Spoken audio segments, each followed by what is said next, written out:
Hello friends, this video is for C foundation December 2023 students. हाल ही में मैंने 2 दिन पहले अकाउंट्स का एक 96 मार्क्स का स्ट्रैटेजी वीडियो बनाया। उस वीडियो में कई लोग को बहुत सारे रिस्पांस मिले कि भाई लॉ का भी एक प्रॉपर स्ट्रैटेजी वीडियो बनाइए। उस अकाउंट्स के स्ट्रैटेजी को तुम लोग नहीं देखे हो तो उस स्ट्रैटेजी के वीडियो को नीचे मैं डिस्क्रिप्शन में लिंक दे रहा हूँ, देख लेना। इधर आई बटन में दे रहा हूँ, इधर भी देख लेना, क्योंकि वो अकाउंट्स में तुमको ऐसा स्ट्रैटेजी बताया गया है जिसमें तुमको 90+ लाने से कोई रोक नहीं सकता है। उसमें मैंने इम्पॉर्टेंट चैप्टर का नाम लिया है, उसमें मैंने उस चैप्टर का इम्पॉर्टेंट टॉपिक जो तुमको मेन कहाँ स्पेसिफिकली फोकस करना है उस पर भी मैंने बात किया है। उसका वेटेज क्या है, उसका कितना रिवीजन करना है, कैसे रिवीजन करना है, कितना टेस्ट देना है, कहाँ से देना है, सब कुछ बताया हुआ है। तो इस आई बटन में ज़रूर से उस अकाउंट स्ट्रैटेजी को देखना। चलिए आज की वीडियो को स्टार्ट करते हैं। आज की वीडियो का टॉपिक क्या है? आज हम बात करने वाले हैं कि भाई हमने अकाउंट्स में बात कर लिया कि कैसे क्या करना है। अब लॉ में बात करते हैं कि लॉ में कैसे तुम 80+ एट एनी कॉस्ट जा रहे होगे इस स्ट्रैटेजी के बाद। और मैं एक डिस्क्लेमर देना चाहूँगा, ये स्ट्रैटेजी है 31 अक्टूबर तक के लिए, क्योंकि बचा हुआ 1 से लेकर 1.25 या 1.5 महीना तुमको अपनी स्ट्रैटेजी से तुमको अपना प्रिपरेशन करना है और रिवीजन टेस्ट देना है। चलिए आज के इस वीडियो को स्टार्ट करते हैं। उससे पहले चैनल को जरूर से सब्सक्राइब कर देना, लाइक कर देना वीडियो। हम अपने कंप्यूटर स्क्रीन पे चलते हैं। जैसा कि तुम लोग यहाँ पे देख सकते हो कि कंप्यूटर स्क्रीन ऑन हो चुका है। प्लीज़ यार वीडियो को एंड तक देखना अगर तुमको पास होना है सी फाउंडेशन लॉ में स्पेसिफिकली। तो अगर तुम्हारा प्लान है कि 60+ जाना है, अगर तुम डरे हुए हो कि लॉ में मेरा कैसे आएगा 80+, 90+, कैसे हम 50 भी ले आए तो बहुत है, तुम लोगों के मन में बहुत प्रकार के डाउट होगा, तो वो सारा डाउट इस वीडियो में एकदम क्लियर हो जाएगा। और दोनों कैटेगरी के बारे में बात करेंगे। अगर किसी का लॉ फोबिया है तो वो BCR में कैसे एक्सपर्ट हो जाएगा, कैसे BCR में अगर किसी को गड़बड़ है, इंग्लिश ग्रामर में प्रॉब्लम है, इंग्लिश प्रॉब्लम है, तो लॉ को कैसे वो अपना एक बेस बनाकर 60+ एट एनी कॉस्ट जा रहा होगा। लेकिन ये स्ट्रैटेजी में तुमको 80+ ले जाएगा। चलिए यहाँ पे तुम लोग स्क्रीन पे देख सकते हो कि यहाँ पे मैंने एक प्रॉपर एक्सेल सीट में एक ही चीज़ सोचकर इस सीट में मैंने बताया है कि अच्छा कितना मार्क्स होगा, कौन कौन सा टॉपिक है, कौन कौन सा ऐसे वेटेज वाले टॉपिक है जिसको मेन करके तुम 80+ ईजिली ला सकते हो। तो इस PPT पे क्या है, सी फाउंडेशन दिसंबर 2023 80+ मार्क्स का strategy for business law and PCR। ठीक है, वीडियो को जरूर से अंत तक मेरा भाई। जो भी दिसंबर 2023 में लॉ का पेपर का स्ट्रैटेजी ढूंढ रहे हो, इस स्ट्रैटेजी को तुम लोग 31 अक्टूबर तक जरूर फॉलो करो। बहुत कुछ सीखने को मिलेगा। अगर नहीं मिला तो नीचे गाली बक के जाना। चलो सबसे पहले क्या है, सीरियल नंबर।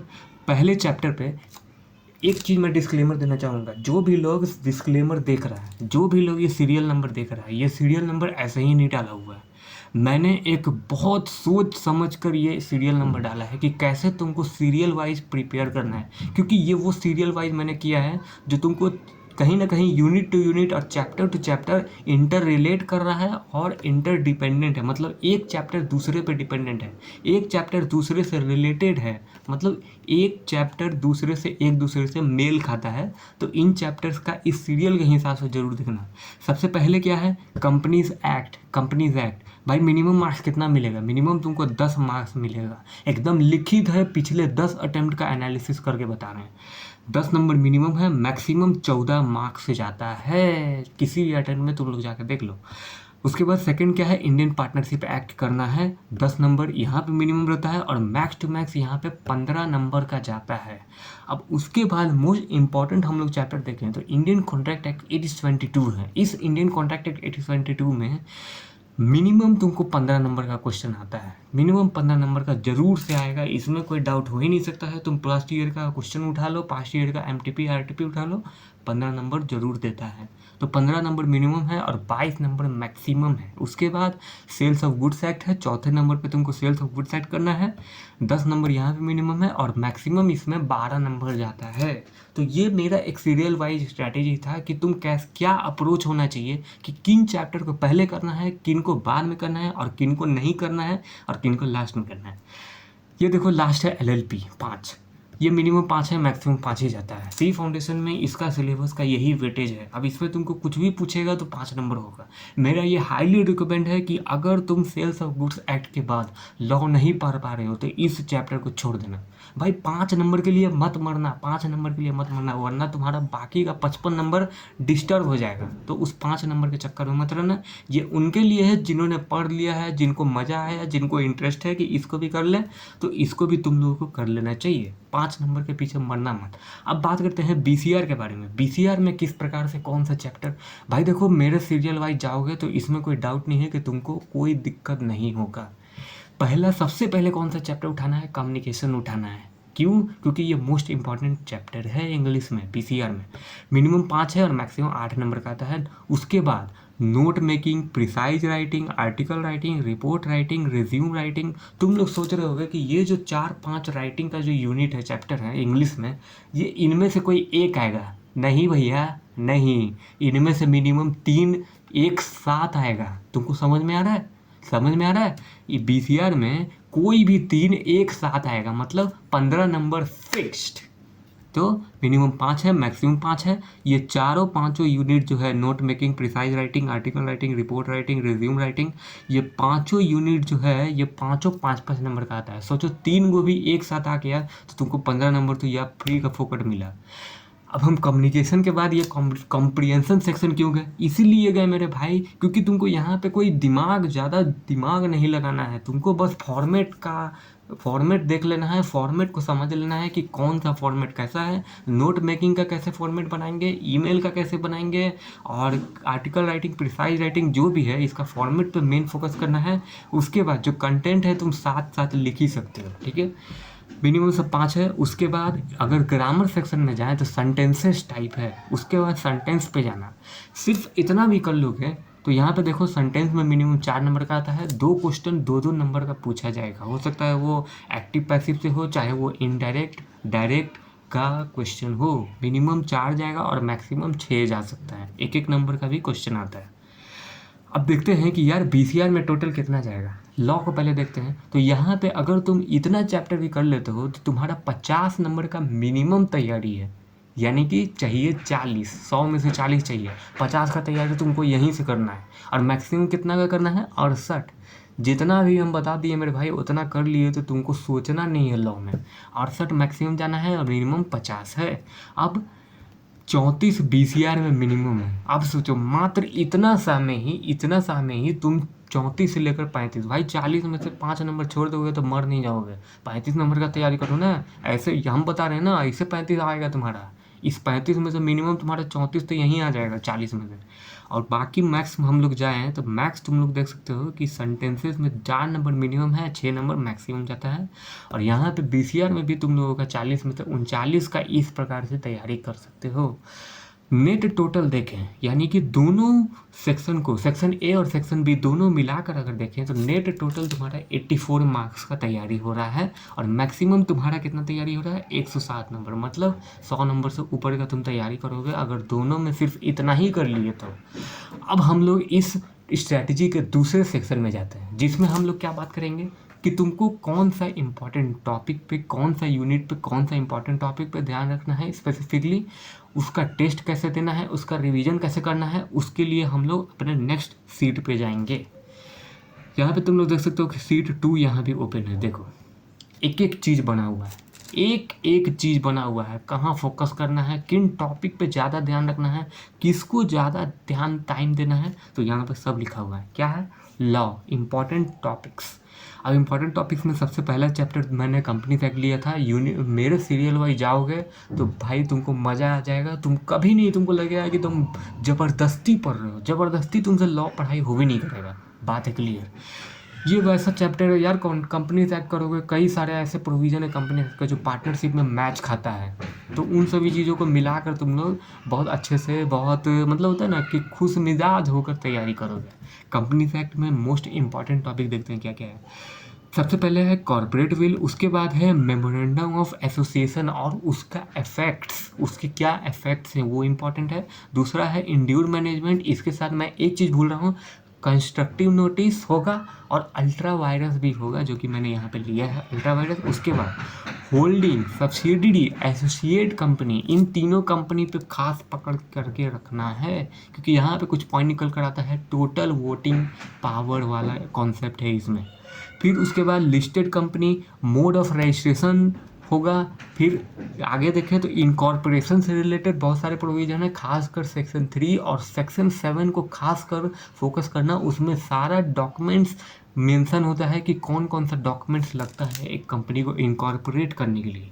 अब इसका हम लोग देखते हैं तो इसका रिवीजन कैसे करें। 2 बार चैप्टर वाइज रिवीजन ले लेना है। अब ये 31 अक्टूबर तक तुम कैसे लोगे वो तुम पे है, क्योंकि कहीं ना कहीं तुम्हारा जो स्पीड होगा अपने सिलेबस को कंप्लीट करने का, उसके हिसाब से तुम लोग 2 बार भाई मिनिमम कर लेना, कर लेना, कर लेना, कर लेना, कर लेना 2 बार मिनिमम। और मैक्सिमम, हाँ sorry, chapter wise minimum 2 revision ले लेना। और 31 अक्टूबर तक वीकली एटलीस्ट एक वीकली रिवीजन ले लेना। मतलब रिवीजन मतलब कंप्लीट चैप्टर रिवीजन वीकली, ठीक है। उसके बाद मंथली एक रिवीजन ले लेना। ये तुम्हारा रिविजनरी साइकिल था। इस प्रकार से तुम जब रिवीजन करोगे तो आने वाले 3 साल बाद भी तुमको पता होगा कि कॉर्पोरेट विल क्या होता है, लिस्टेड कंपनी क्या होता है, एमओए क्या होता है, एओए क्या होता है, ठीक है। टेस्ट कैसे देना है, 2 बार पिछले अटेम्प्ट का आरटीपी का, 2 अटेम्प्ट का आरटीपी का 2 आरटीपी सॉल्व करना चैप्टर वाइज स्पेसिफिकली। जैसे कंपनी एक्ट तुम लोग कंप्लीट किए तो कंपनी एक्ट का जितना भी क्वेश्चन होगा उसका क्वेश्चन तुमको 2 आरटीपी का सॉल्व करना है। उसके बाद 2 बार एमटीपी देना है 2 अटेम्प्ट का। फिर पीवाईक्यू पिछले 3 अटेम्प्ट का पास्ट ईयर क्वेश्चन उठाना, उसका 3 सॉल्व करना। अब आते हैं नेक्स्ट चैप्टर में, इंडियन पार्टनरशिप एक्ट 1932। इसमें कौन कौन सा इंपॉर्टेंट टॉपिक है, consequence of dissolution, consequence of non registration, personal profit earn by partner, section 16 में बताया गया है, rights and duties of partner. ये वो टॉपिक है मेरे भाई, तुमको एग्जामिनेशन में तुम्हारे क्वेश्चनों में निकल कर दिख जाएगा। उसके बाद इफेक्ट ऑफ नोटिस, मतलब सेक्शन 24, मतलब effect of notice to an active partner. फिर ट्रांसफ़र हिज इंटरेस्ट सेक्शन 29 है। फिर थ्रू टेस्ट ऑफ पार्टनरशिप, ये सारा इंपॉर्टेंट टॉपिक है, ठीक है। इसमें क्या करना है, 2 बार चैप्टर वाइज रिवीजन करना है, 1 बार वीकली रिवीजन ले लेना, 1 बार मंथली रिवीजन ले लेना। इतना करने के बाद तुमको पार्टनरशिप याद करने का ज़रूरत नहीं पड़ेगा, तब तक तुम्हारा याद हो जाएगा। 2 आरटीपी उठाना है, 2 एमटीपी उठाना है और 3 पीवाईक्यू लगाना है। नेक्स्ट यूनिट पे चलते हैं दोस्तों। वीडियो को हम लोग और जल्द से जल्द कोशिश करेंगे कि जल्द से जल्द ये सारा चीज़ के बारे में डिस्कस कर ले, लेकिन वीडियो को अभी तक तुम लोग लाइक नहीं किए हो तो लाइक ज़रूर से करना है। ट्राई करते हैं कि जल्द से जल्द ख़त्म करें। अब हमारे तीसरा यूनिट है द इंडियन कॉन्ट्रैक्ट एक्ट 1872। इसमें कौन कौन सा इंपॉर्टेंट टॉपिक है, क्वाजी कॉन्ट्रैक्ट है, कंटीजेंट कॉन्ट्रैक्ट होगा, और इसका जो रूल्स रिलेटिंग टू इन्फोर्समेंट वाला जो टॉपिक है कंटीजेंट कॉन्ट्रैक्ट का, वो इम्पॉर्टेंट है।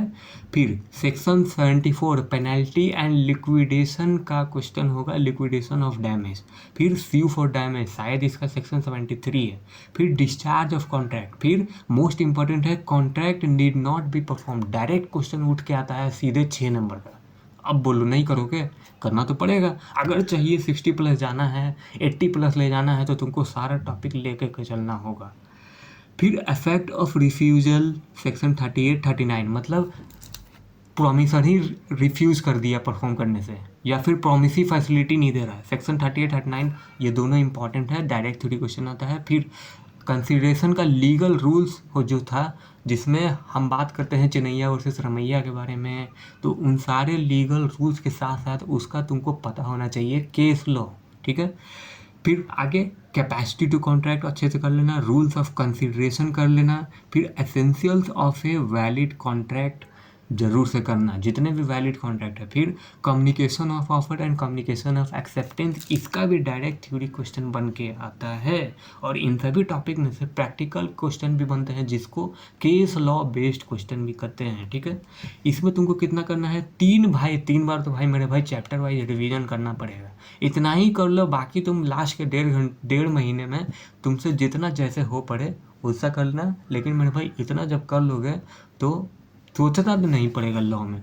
3 बार रिवीजन करना है, 2 बार वीकली रिवीजन देना है और 1 बार मंथली रिवीजन देना है। फिर इंडियन कॉन्ट्रैक्ट एक्ट का हर वो important topic, important provision, important section तुम्हारे खोपड़ी में जम जाएगा। अब देखते हैं टेस्ट क्या है। 3 बार तुमको मेरे भाई आरटीपी देना है, पिछले 3 अटेम्प्ट का आरटीपी उठा लेना। आरटीपी में जितना इंडियन कॉन्ट्रैक्ट एक्ट का है वो सारा तुमको क्वेश्चन सॉल्व हो जाना चाहिए। आइदर वो डायरेक्ट है, आइदर डायरेक्ट थ्योरी क्वेश्चन है, आइदर वो केस लॉ बेस्ड क्वेश्चन है जिसको प्रैक्टिकल क्वेश्चन भी बोलते हैं। और 4 अटेम्प्ट का PYQ लगाना है। इस इंडियन कॉन्ट्रैक्ट एक्ट को इसीलिए इतना ज़्यादा मैं फोर्स कर रहा हूँ तुमको, क्योंकि अकेले 15 नंबर से लेकर 22 नंबर उठा के लाता है। 60 में से 22 नंबर तुम्हारा कॉन्ट्रैक्ट एक्ट है। इसको नहीं करोगे तो कुछ नहीं होगा। आगे नेक्स्ट यूनिट है सेल्स ऑफ गुड्स एक्ट 1930। इसमें कौन सा इंपॉर्टेंट टॉपिक है? Subject matter of contract of sale. Contract of sale का जो सब्जेक्ट मैटर है वो एक टॉपिक इंपॉर्टेंट है। उसके बाद कंडीशन एंड वारंटीज का इंपॉर्टेंट है। इसका स्टिपुलेशन देख लेना, एसेंशियल एलिमेंट्स देख लेना, डिफरेंस भी देखना, ठीक है। Condition treated as warranty most important है। कैवेट एम्बिटर और इसका जितने भी लीगल रूल्स है या इसका एक्सेप्शंस है वो भी खास याद करना, प्रैक्टिकल क्वेश्चन बन के आता है। उसके बाद इम्प्लाइड कंडीशन एंड वारंटीज को देख लेना, फिर पासिंग ऑफ प्रॉपर्टी, फिर रिस्क प्राइमा फेसिया मतलब प्रॉपर्टी से रिलेटेड जो रिस्क प्राइमा फेसिया जो होता है उसको मेन फोकस करना है। उसके बाद rights of unpaid seller, rights against buyer and goods, फिर remedies of buyer against unpaid seller बोल सकते हो, फिर ऑक्शन सेल। अब इसका क्या है, 2 बार इसको मैंने कम फोकस दिया है क्योंकि ये चैप्टर छोटा है, कर लोगे। 2 बार चैप्टर वाइज रिवीजन देना, 1 बार तुमको प्रॉपर वीकली रिवीजन देना होगा और 1 बार मंथली। और इसमें भी 2 बार 2 अटेम्प्ट का RTP उठा लेना, 1 MTP लगा लेना और 1-2 लास्ट का PYQ लगा लेना। देखो ये था मेरा स्ट्रैटेजी तुम्हारा बिजनेस लॉ और BCR का। ये स्ट्रैटेजी तुमको कैसा लगा नीचे कमेंट में बताओ। और इस स्ट्रैटेजी में अगर कुछ और भी बच गया है तो नीचे कमेंट में मुझे याद दिलाना, एक डेडिकेटेड वीडियो और आएगा। तो इस वीडियो को तुम लोगों को कैसा लगा नीचे कमेंट में बताना। और चलिए आज के इस वीडियो को यहीं समाप्त करेंगे और उम्मीद करेंगे इस स्ट्रैटेजी से तुमको एक प्रॉपर रोड मैप मिला कि कौन सा चैप्टर कितना मार्क्स का है, कौन सा चैप्टर हमको कहाँ कौन से इंपॉर्टेंट टॉपिक पर फोकस करना है, कितना हमको MTP देना है, RTP देना है, कैसे रिवीजन करना है, सब चीज़ के बारे में बता दिए। अब क्या नया है CA फाउंडेशन के लॉ पेपर में, नीचे कमेंट करना। चलिए आज के वीडियो को यहीं समाप्त करेंगे, तब तक के लिए जय हिंद।